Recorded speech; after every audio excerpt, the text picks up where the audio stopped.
So we got our daily update about what's going on right now with the war in Israel. And I'm sorry for this video taking a little bit longer than usual because we have a lot going on. We're going to be talking about why Israel hasn't commenced the ground operations yet, why Hamas is still able to fire heavy rockets into the Israeli cities, even though it's been bombarded for the past 7 days, what's going on with the US side, and the presence of military forces off the coast of Israel. We're going to talk about a major change with gun ownership laws in Israel, an update about what's going on in Gaza, the Lebanese side, the northern border, Hezbollah, Iran, Russia.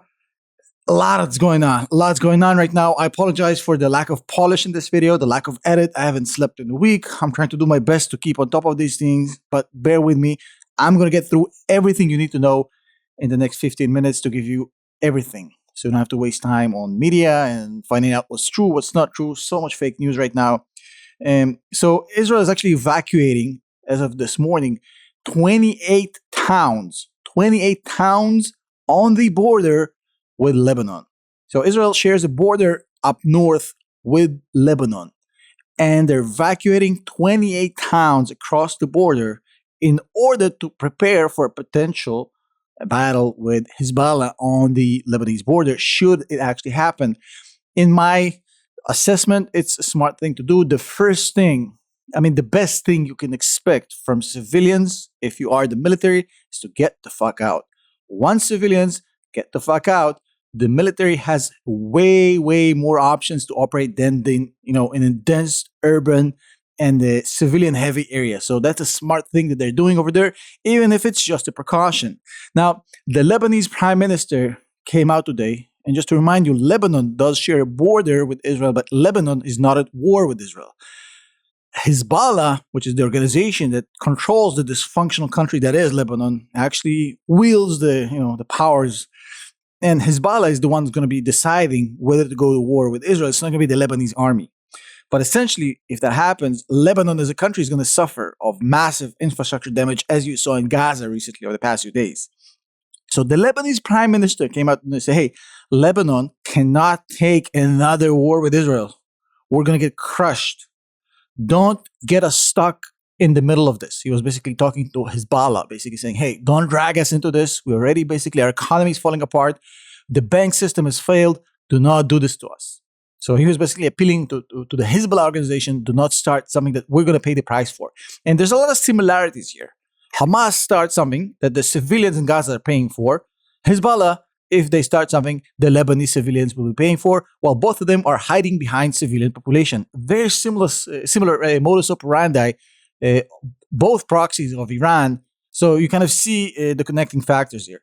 And I agree with him. Lebanon would not be able to survive another war with Israel. This time, Israel is in a whole different mindset than any of the other wars.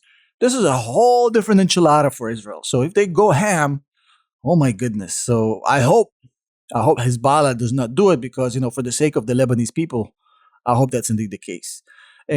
So IDF today said, look, we have confirmation of 200 hostages in Gaza. That's now a confirmed number. We have 1,300 confirmed dead, but they have 300 to 400 unidentified bodies right now. So the death toll in Israel is already unofficially 1,700. 1,700 people. Official 1,300 until they identify all of them. And just by the lack of identification, you can understand why that might be a problem. I can't say it in this video and I won't, but just shows about the horrors of what these savages did on October 7th. So yeah, the Israeli death toll is climbing to 1,700 unofficially, but currently officially 1,300, but with about 300 to 400 unidentified bodies. It seems like it's going to go up, which is absolutely horrendous. I'll talk about the Gazan side in a second. We're not going to go past it, but let's focus on the news first.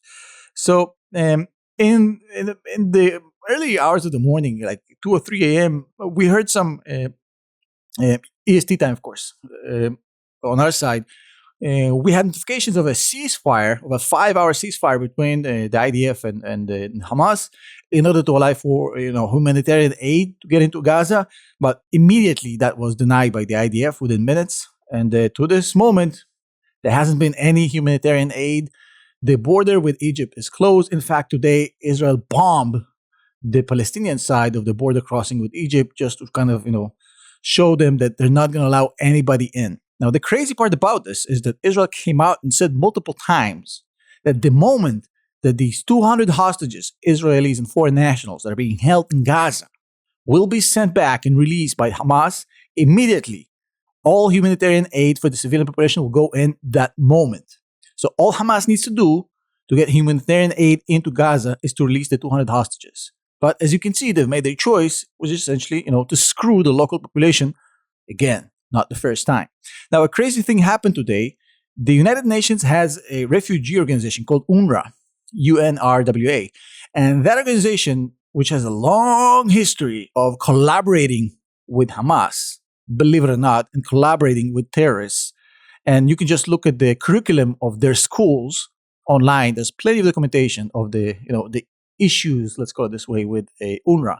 So UNRWA today posted on social media that 6,000 gallons of gasoline and medicine that was designed to go to the Palestinian civilians were stolen by Hamas. Hamas people came in and they stole the 6,000 gallons of gasoline and medication and medical supplies. Now, they've deleted the tweet very quickly. And my only question is, UNRWA, when is enough is enough? I mean, at this point, I think it's time to defund UNRWA. Because even if aid goes in there, if Hamas is just going to steal it and these guys are just going to be standing there, hey, sorry. What do you mean? How do you steal 6,000 gallons of gasoline with no issues? Didn't anybody say, hey, don't take it? It's weird. It's weird. And how do you even send humanitarian aid somewhere where Hamas is going to take it to its own fighters? I don't know. This is what a terrorist organization does, but in my opinion, the United Nations should not be funding UNRWA if that's the case. If they're basically raising a population of terrorists, they're schooling them to hate the Jews and hate Israel, and that's straight up out of the curriculum of the UNRWA schools, and they're literally providing gasoline to Hamas. Oh, they stole it from us. Give me a break. I think it's time to cut ties with defund UNRWA.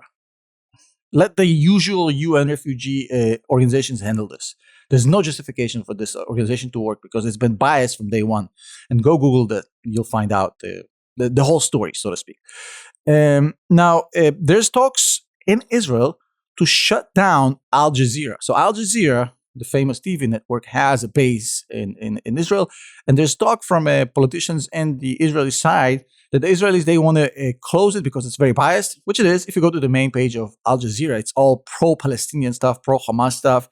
There's nothing balanced about that channel.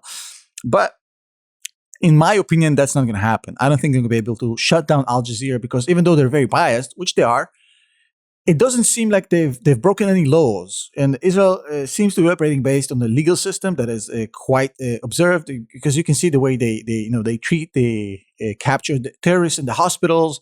They take them to arraignments, etc., etc. So there's a very law-abiding country. And if Al Jazeera is not breaking any legislation or regulation to shut them down based on a biased coverage, it's going to be very problematic. If they do it, I can see where they're coming from with that, because in a time of war, you don't want anybody who preaches against you and potentially may provide information to the enemy on the ground.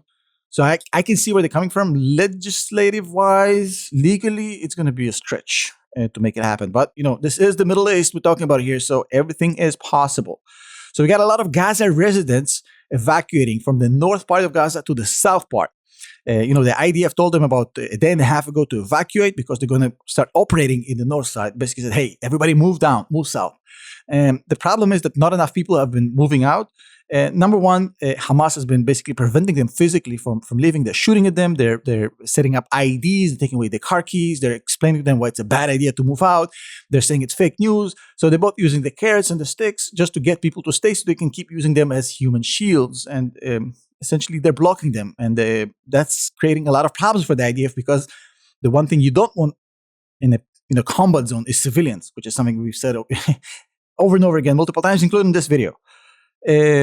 So the Israeli side today came out and they basically gave us a tally of all these dead terrorists that they've basically managed to gather from that attack on October 7th, that horrific, savage terrorist attack that happened on Saturday, October the 7th. So basically they said, hey, the total number of terrorists we killed was 1,500. And they do say that they suspect there's more on the ground. basically like running around. So that may not be the end of it. But off of these 1,500 terrorists, it seems that their equipment points to the fact that they were planning to take over way more land and to hold on to it for a couple of weeks. Because these guys came out with 1,500 AK-47, 3,000 grenades, 1,000 RPG rockets, 100 mines, 100 IEDs, 80 anti-tank missiles, 50 machine guns. This is like a seriously significant weaponry that's not designed for a day of fighting. This was supposed to last them a whole month. So in a way, there's something good about it, because that's not the sort of thing that you usually expect, to hold on to for a whole day. So these guys held on for about 28 hours until the IDF cleaned them out. They were planning to stay a few weeks. So on the operational side, they did really well against unarmed civilians and children. But when it came time to fight actual soldiers, they got wiped out in a day. So fuck them. And by the way, I can be against Hamas, and you can suck a lemon if you don't like it. They're terrorist animals, and I have no problem about saying it in video. Now, the Israeli Minister of National Security came out today and announced that they're changing the complete set of gun ownership laws in Israel, basically going Second Amendment. So Israel has a very strict gun ownership system. Basically, it's very, very hard to get a gun unless you live in a very dangerous place or you're a very high-ranking soldier, etc., etc. So even though gun ownership in Israel is quite high, but anyone can't just get a gun. There's no Second Amendment in Israel, and unless you have specific circumstance when you need a gun, there's no way to get it. But now everything's changed. Now basically they're going full Second Amendment.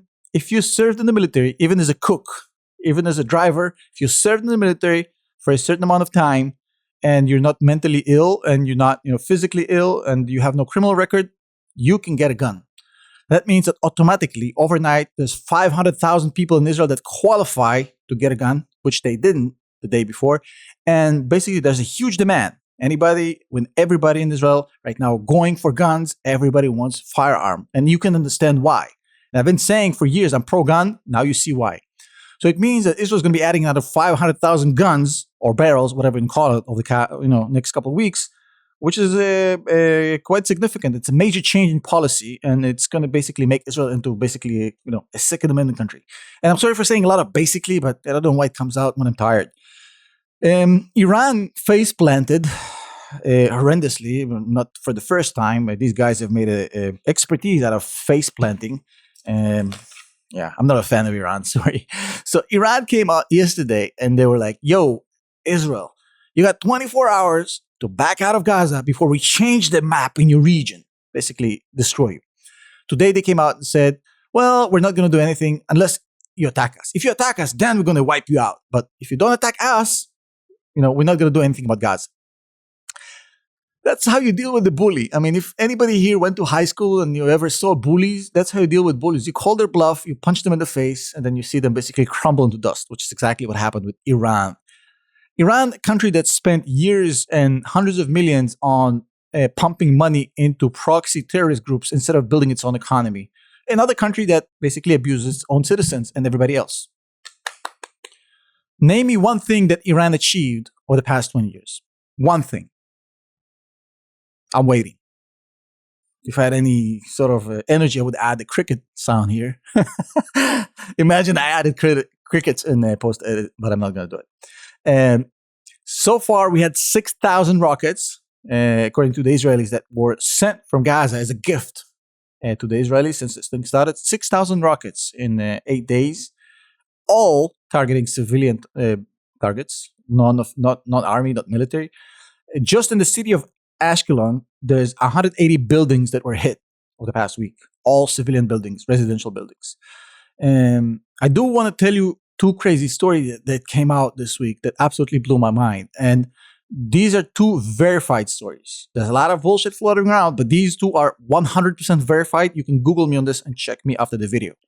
So in one Israeli village, the head of security, every village has a security detail. So basically the residents of that village form like a 10 to 12, 15 group of local residents, like the neighborhood watch, right? And they all get guns. And the head of that neighborhood watch was a lady in her 30s. And she basically, along with her teammates, stopped all the terrorists in their little village. Not a single resident was hurt. Not a single neighborhood watch member was hurt. They killed 30 to 40, I don't remember exact number, 30 to 40 terrorists. She herself killed 25 of them on her own, which is absolutely Rambo style. The other 15 were basically gunned down by the other guys. What ended up happening in that place was absolutely insane. So the power went out in that village very, very early morning at about like 4 or 5 a.m. And as the power went out and went completely silent, this lady heard some drones in the air and she got panicked. And she's like, oh shit, shouldn't be so many drones. So she told the electrician of the village not to put the power back on, not to fix it. She wanted them to keep it off. And then she realized what was happening before everybody else. And she told all the, all the security people from the village to take an ambush position. And when these fucking terrorists, they went into the village, all 40 of them were gunned down. And she herself took 25, which is, there should be movies made about this chick. What a fucking OG. And that story is 100% verified, by the way. Another verified story from a completely different perspective. The terrorists were basically trying to take over the Gaza headquarters, the Israeli side, Gaza headquarters base, in which they killed a lot of soldiers. But one soldier, an Arabic lieutenant colonel from the Israeli army, essentially took off his uniform and pretended to be one of the terrorists. And then he mingled with them and just basically shot them all from up close and basically killed them all. So, what a fucking OG. I have nothing but respect. And by the way, for those of you who are claiming that Israel is an apartheid country, Arabic lieutenant colonel, today I posted on X, the head of the armor forces in the IDF, his name is Hisham Ibrahim, which is not a Jewish name, by the way, in case you're wondering. So, spare me this apartheid talk. Now, today, President Biden said that occupying Gaza will be a huge mistake. And there's certain truth to that, no doubt. Biden is right. Look, we know this when we went to Iraq. Owning these lands as a military is not a good idea. It's a problem. You have to have a solution in hand. Occupying civilians is a bad idea. Everybody understands this. But right now, that's not the main concern of the IDF. They all understand this. Nobody wants to provide health, police and municipal services to 2 million Gazans on the Israeli side, believe me. But their main goal right now is to go out and get Hamas. Then they're going to worry about all this other stuff. It's even to the point where they're saying, look, we're not even talking about hostages right now. Our main goal is just kill Hamas. Everything else comes second and third and fourth. But yeah, Biden isn't wrong. And I can't believe I'm saying Biden isn't wrong. I'm not a huge fan of the guy, but hey, he's right. Occupying Gaza will be a bad idea. And a lot of people asking me why the delay, right? Why is Gaza not being flooded right now by tens of thousands of IDF soldiers? Why are they taking it so slow? So look, there's a lot of reasons for this. Number one, they're getting prepped. There's no rush for them. They know they got time. They're not going to be rushing Rambo style into this tunnel craziness with fucking civilians and urban warfare. It's a complex mission. So you need time to stack up on gear, logistics. You need time to prepare, to train, and set up forces, a lot of reserve forces coming in. These things take weeks, and that's one thing. The other thing is that don't forget that the IDF is still concerned about the potential second front from Hezbollah from the north, and they're kind of waiting to see what Hezbollah is going to do. They want to make sure they don't have a second front on their hands, so they don't want to go full in, but making sure that they're ready on the northern front as well. So these two things kind of create a little bit of a more, what seems to be a sluggish, timeline, but there's absolutely no issues with that. Another question I got from my friend Mike today, he was asking me over the phone, and he was like, yo, Tom, what's going on? Do you have an assessment why the Israelis can't stop their rocket fire from Gaza? Because, they've been bombarded for like 8 days, but they still fire rockets every day.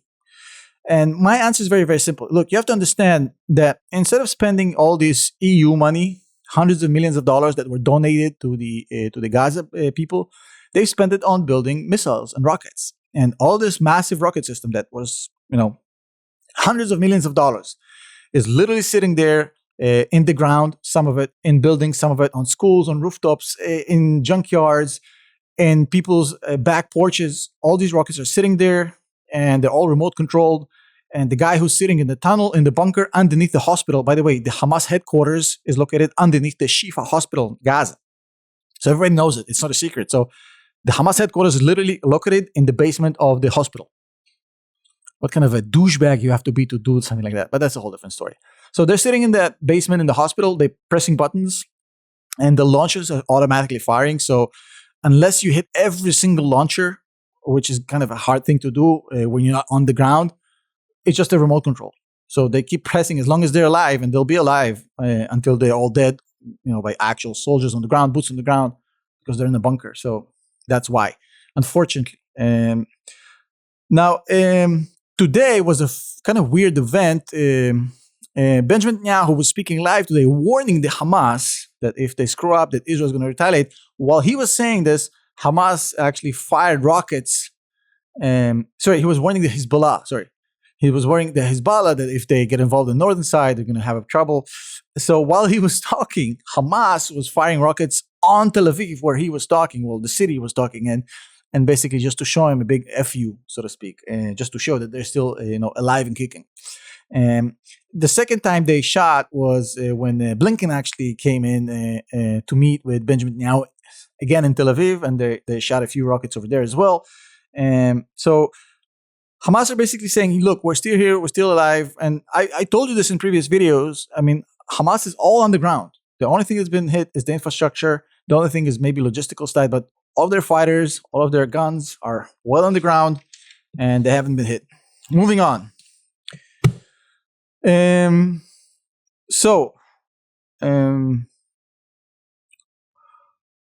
talked about this thing. Sorry, I'm trying to get all my news in. Okay, so today the IDF killed the head of Hamas intelligence, which is another name on a very long list. It's growing every day by Hamas officers that are being killed. So anybody who's not in the tunnels right now is basically getting pummeled. So as an intelligence officer, they're kind of on the ground. They killed the chief financial officer, all the admin guys. So they're basically killing everybody who's over not in the bunker right now. On the Gaza side, I promised you a full tally of the death toll, which is kind of an unfortunate situation because a lot of these are civilians, and there's no glorification of civilian death. And I'm not celebrating civilian death at all. It's horrible. So 3,000 dead in Gaza. Although some of them, or most of them, I don't know, a big part of them are Hamas terrorists. Not all are civilians, but 3,000 dead in Gaza.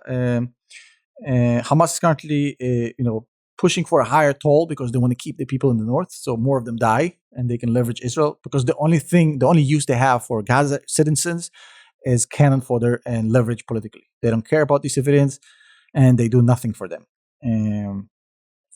It is what it is. I've said it many, many times. Okay. A very interesting event happened today when the head of the Shin Bet, the Israel intelligence organization, basically came out and said, look, I take full responsibility. This is a major screw up. And after this war is done, I'm pretty much, he basically said he was out. So he said, we're going to run this war, we're going to win this war, and then I'm out. It's a big fuck up on our end. And, it's kind of funny to see sometimes people just take responsibility. I'm not saying this in a chauvinist way, but like a man, not in a chauvinist way, but, that's the right thing to do. Yeah. Blinken and Biden was basically talking to Benjamin Netanyahu all day, and basically talking about, Mr. Netanyahu, you have to make sure there's no humanitarian crisis over there in Gaza. I don't think they're saying it because they're trying to stop Benjamin Netanyahu or the Israelis from doing anything. I think they understand, as the grown-ups in the room here a little bit, is, look, if you create a humanitarian crisis, Mr. Netanyahu, then the scope of your operation in Gaza will be much shortened. If you don't create a humanitarian crisis, you will be allowed way more leeway by the international community to operate in Gaza. So they're actually trying to help him with that advice. Whether he accepts or not, who knows? The spokesperson for the Israeli military, Daniel Hagari, said today that the population needs to prepare for at least a few more weeks of prolonged fighting and manage a routine within the fighting reality, which kind of tells you where things are headed for the IDF right now. And on that note, I think we covered everything. I really do appreciate you guys. If you haven't yet, make sure you subscribe. This is a whole new channel dedicated for updates from Israel right now, but then we're going to be moving on to other geopolitical stuff when this story is over. So this is a whole new dedicated channel just for the geopolitics side, the news side. If you haven't yet, go subscribe. And most importantly, click that bell so you get the notification when I upload, because these things, they're very timely. So you want to know when I upload. And as always, thank you so much. If you're not yet, follow me on X at I am Tom Nash. It's going to be in the description. I'll see you in the next video.